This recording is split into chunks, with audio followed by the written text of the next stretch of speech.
जय हिंद प्यारे बच्चों, आप सभी को नमस्कार। प्यारे बच्चों, जितने भी क्लास 10 के विद्यार्थी हैं उनके लिए जो है आज की इस क्लास में जो है विज्ञान के टॉप महत्वपूर्ण प्रश्न लेकर आ चुके हैं।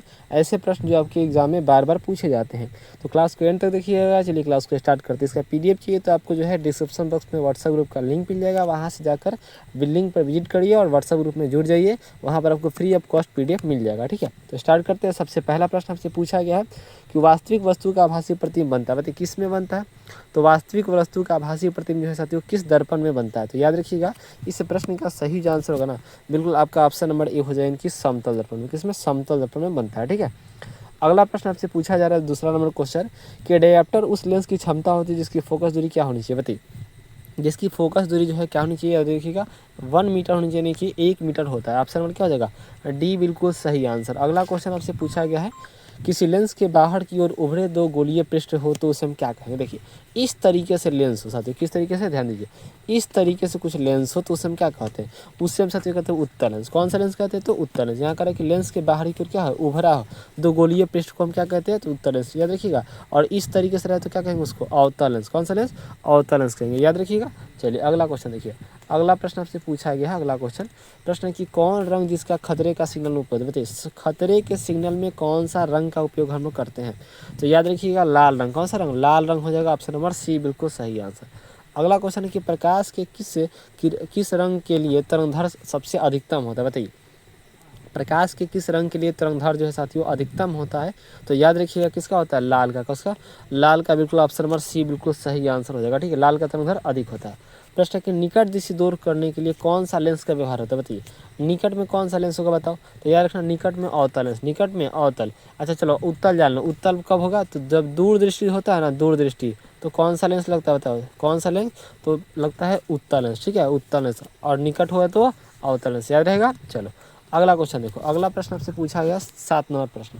प्रश्न संख्या 7 पूछा गया, किसी कुंडली का प्रतिरोध ज्ञात करने के लिए सूत्र क्या है। बताओ किसी भी कुंडली का प्रतिरोध ज्ञात करने के लिए फॉर्मूला क्या हो जाएगा।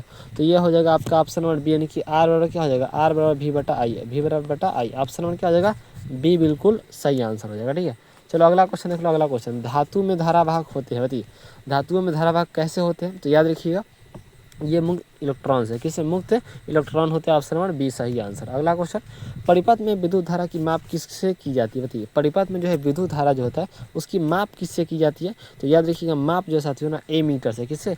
ए मीटर से करते हैं। ऑप्शन नंबर बी बिल्कुल सही आंसर। अगला क्वेश्चन, विद्युत फ्यूज विद्युत धारा की किस प्रवाह पर कार्य करता है। बताइए जो विद्युत फ्यूज होता है वो विद्युत धारा की किस प्रवाह पर कार्य करता है। तो याद रखना इस प्रश्न का सही आंसर, बहुत महत्वपूर्ण प्रश्न है। इस प्रश्न का सही आंसर होगा उसमें। क्या हो जाएगा साथियों, उसमें। ऑप्शन नंबर क्या हो जाएगा, बिल्कुल ए सही आंसर।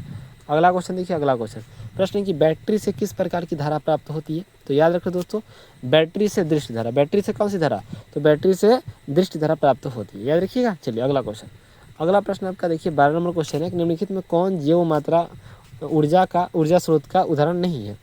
इनमें कौन जो है वो जैव मात्रा ऊर्जा स्रोत का उदाहरण साथियों नहीं है। तो याद रखिए इस प्रश्न का सही आंसर हो जाएगा सी, यानी कि नाभिकीय ऊर्जा। नाभिकीय ऊर्जा हो जाएगा। ठीक है, अगला क्वेश्चन है कि इनमें से कौन जो है नवीकरणीय ऊर्जा है। अच्छा नवीकरणीय ऊर्जा वो होता है जो कभी खत्म ना।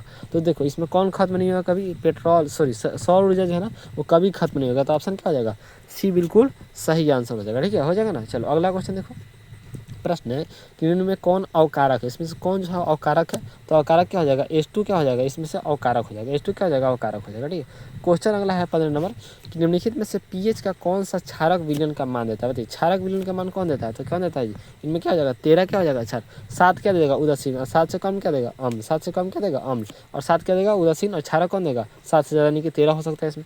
ठीक है, चलो अगला क्वेश्चन देखो, निम्नलिखित में कौन जो है सही है। इसमें कौन जो है वो सही है।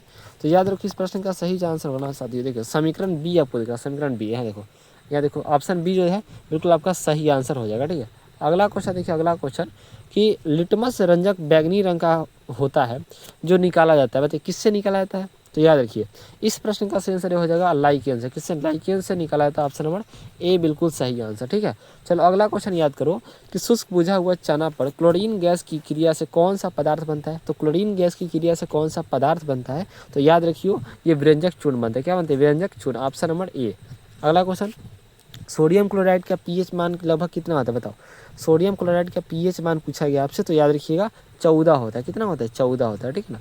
अगला क्वेश्चन है कि नीला तोता का रासायनिक सूत्र क्या होगा। तो नीला तोता का रासायनिक सूत्र आपको दिख रहा है ऑप्शन, ऑप्शन नंबर क्या हो जाएगा? ए हो जाएगा साथियों, option number A, option number क्या हो जाएगा? ए, बिल्कुल सही आंसर। अगला प्रश्न है कि जब सोडियम हाइड्रोक्साइड जिंक से अभिक्रिया करता है तो कौन सा उत्पाद बनाता है? बताइए कौन सा उत्पाद बनाता है, ये प्रश्न आपसे पूछा गया। साथियों याद रखिएगा इस प्रश्न का सही जो आंसर होगा ना बिल्कुल आपका डी हो जाएगा ऑप्शन। क्या ऑप्शन नंबर क्या हो जाएगा? ऑप्शन नंबर बिल्कुल डी आंसर सही हो जाएगा। अगला प्रश्न की बात करेंगे, पीतल क्या है। आपसे प्रश्न क्या पूछा गया कि पीतल जो है साथियों वो क्या है। तो याद रखियो कि पीतल जो है ना एक मिश्र धातु, पीतल क्या है? एक मिश्र धातु। ऑप्शन नंबर क्या हो जाएगा?